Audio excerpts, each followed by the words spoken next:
السلام علیکم دوستو۔ اس دنیا میں جتنے بھی بادشاہ یا ملکائیں گزری ہیں ان سب کی یہی خواہش رہی کہ ان کی موت کے بعد بھی لوگ ان کی ویسی ہی تعظیم و تکریم کریں کہ جیسے ان کی زندگی میں کیا کرتے تھے، اور اسی مقصد کے حصول کے لیے مختلف بادشاہوں، فرائین اور ملکاؤں نے اپنے لیے ایک سے ایک عالیشان مقبرے تعمیر کروائے، اور یہ سلسلہ آج بھی جاری و ساری ہے۔ البتہ دوستو، آج اس ویڈیو میں ہم آپ کو ایک ایسی ملکہ کی داستان سنانے والے ہیں کہ جو دنیا کے دو بڑے ممالک کی حکمران ہونے کی دعوے دار تھی۔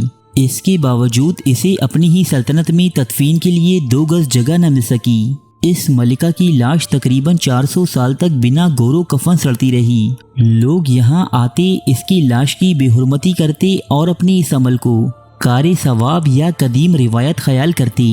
دوستو، کون تھی یہ بدنصیب ملکہ، اور ایسا کیا گناہ کیا تھا اس نے جو کئی صدیوں تک اس کی مسخ شدہ لاش کی بے حرمتی کی جاتی رہی؟ تو چلیے شروعات کرتے ہیں اس حیرت انگیز اور سچی داستان کی۔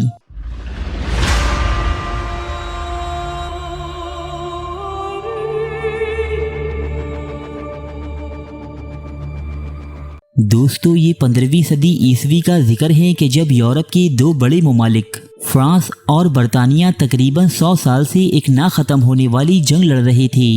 دونوں ریاستوں کے دانا افراد نے یہ تجویز دی کہ فرانس کی شہزادی کیتھرائن آف ویلوز اور انگلستان کے بادشاہ ہنری 5 کی شادی کر دی جائے، اور مستقبل میں ان دونوں کی اولادیں فرانس اور برطانیہ پر حکمرانی کریں۔ یوں دونوں ہی ممالک میں امن و امان قائم ہو جائے گا۔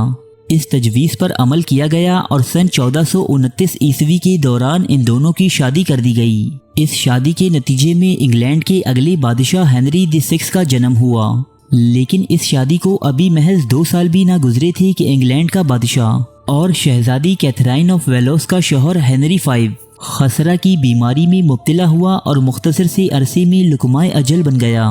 ہنری 5 کے مرنے کے بعد اس کے نومولود بیٹے ہنری VI کو برطانیہ کا بادشاہ نامزد کر دیا گیا۔ یوں اس کی ماں یعنی کیتھرائن آف ویلوس اب برطانیہ کے ہر سیاہ و سفید کی مالک بن گئی۔ کیتھرائن اس وقت صرف 21 سال کی تھی کہ جب وہ بیوہ ہو گئی۔ وہ جوان تھی، خوبصورت تھی اور خود مختار بھی۔ یوں برطانیہ کے بہت سے شاہی خاندانوں کے نوجوانوں نے اس سے شادی کرنے کے خواب دیکھنا شروع کر دیے، لیکن اس دور کے برطانیہ میں یہ بات انتہائی معیوب تصور کی جاتی تھی کہ کوئی ملکہ بادشاہ کے مرنے کے بعد دوسری شادی کرے۔ اس کے باوجود کیتھرائن آف ویلوس نے اووین ٹیوڈر نامی ایک شخص سے شادی کر لی۔ دوستو، یہی وہ آدمی ہے جو انگلینڈ پر صدیوں تک حکمرانی کرنے والی ٹیوڈر سلطنت کا بانی بنا۔ کیتھرائن آف ویلوس اور اووین ٹیوڈر کی شادی کے نتیجے میں 6 بچے پیدا ہوئے۔ 6ٹے بچے کی پیدائش کے دوران کیتھرائن آف ویلوس کی صحت کافی خراب تھی، اور یہی بات اس کی موت کی وجہ بنی۔ 1437 عیسوی کے دوران صرف 35 سال کی عمر میں برطانیہ اور فرانس کی یہ با اختیار ملکہ اس دنیا سے کوچ کر گئی۔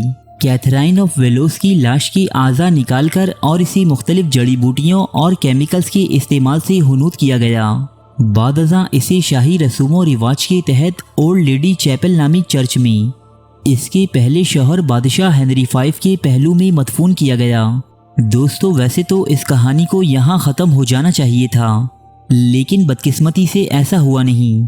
ہوا کچھ یوں کہ ملکہ کیتھرائن کے بیٹے اور انگلینڈ کے بادشاہ ہنری 6 نے اولڈ لیڈی چیپل کی اثری نو تعمیر کا ارادہ کیا، لہٰذا اس نے اپنی ماں کی تابوت کو زمین سے باہر نکال کر رکھ دیا۔ لیکن ہنری 6 اپنے محل میں ہونے والی سازشوں میں کچھ ایسا الجھ گیا کہ اسے اپنے تعمیراتی منصوبوں پر توجہ دینے کا کوئی وقت نہ مل سکا۔ یوں کچھ دن کے لیے قبر سے نکالا جانے والا یہ تابوت پہلے مہینوں، پھر سالوں اور پھر صدیوں تک ایسے ہی پڑا سڑتا رہا۔ ہنری 6 کے بعد انگلینڈ کے تخت پر بہت سے بادشاہ براجمان ہوئے جن کی رگوں میں اسی ملکہ یعنی کیتھرائن آف ویلوس کا خون تھا۔ اس کے باوجود کسی نے بھی کیتھرائن کی قبر سے باہر پڑی اور سڑی ہوئی لاش پر کوئی توجہ نہ دی۔ وقت گزرنے کے ساتھ ساتھ اس کا تابوت بوسیدہ ہو گیا اور کیتھرائن کی لاش اس میں سے نظر آنے لگی۔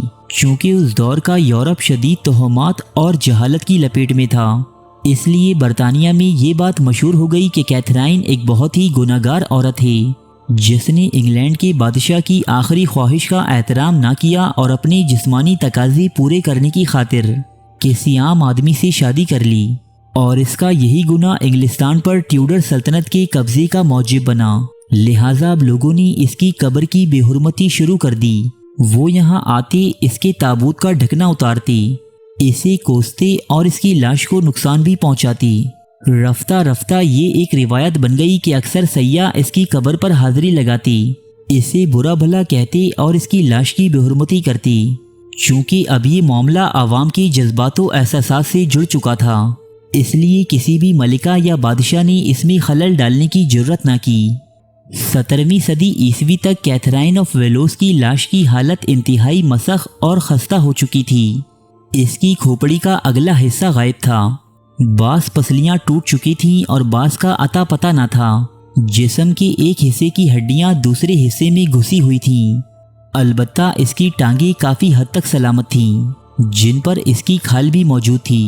18ویں صدی عیسوی کے دوران آثار قدیمہ چرانے والے افراد نے اسے بھی نہ چھوڑا، اور یہ لوگ کیتھرائن آف ویلوس کی 400 سال پرانی باقیات کو اپنے ساتھ لے گئی۔ البتہ کوئن وکٹوریہ کے عہد حکومت میں اس بدنصیب ملکہ کی لاش کے باقی ماندہ حصوں کو بازیاب کروایا گیا اور انہیں ایک مرتبہ پھر اولڈ لیڈی چیپل نامی گرجا گھر میں مدفون کیا گیا۔ دوستو، آج انگلستانی قوم اپنی اس بے قصور ملکہ کی لاش کے ساتھ برتے گئے رویے پر سراپا پشیمان ہے، جس نے نہ جانے کون سی ناکردہ جرم کی پاداش میں صدیوں تک تذلیل و بے حرمتی کی سزا برداشت کی۔ تاہم انگلستان میں اب بھی کچھ ایسی روایتی سوچ کے حامل لوگ موجود ہیں جو اس ملکہ کو گناہگار اور انگلستان کو ایک کم نسل فرد کے ہاتھوں میں سونپنے کا ذمہ دار تسلیم کرتے ہیں۔ ارے فرینڈز، ایک منٹ، آپ ایسے ہی جا رہے ہیں؟ اتنی محنت سے ویڈیو بنائی ہے، ایک لائک تو بنتا ہے نا؟ اور دوسرا یہ کہ آپ ہمیں اتنی بڑی دنیا میں دوبارہ کیسے ڈھونڈیں گے؟ تو اس کا حل یہ ہے کہ آپ ہمارے چینل کو سبسکرائب کر لیجئے اور اس بیل کے آئیکن کو کلک کر دیجئے۔ اس طرح ہمارے آنے والی تمام ویڈیوز آپ تک پہنچتی رہیں گی۔ ارے ڈریے مت، یہ بالکل فری ہے۔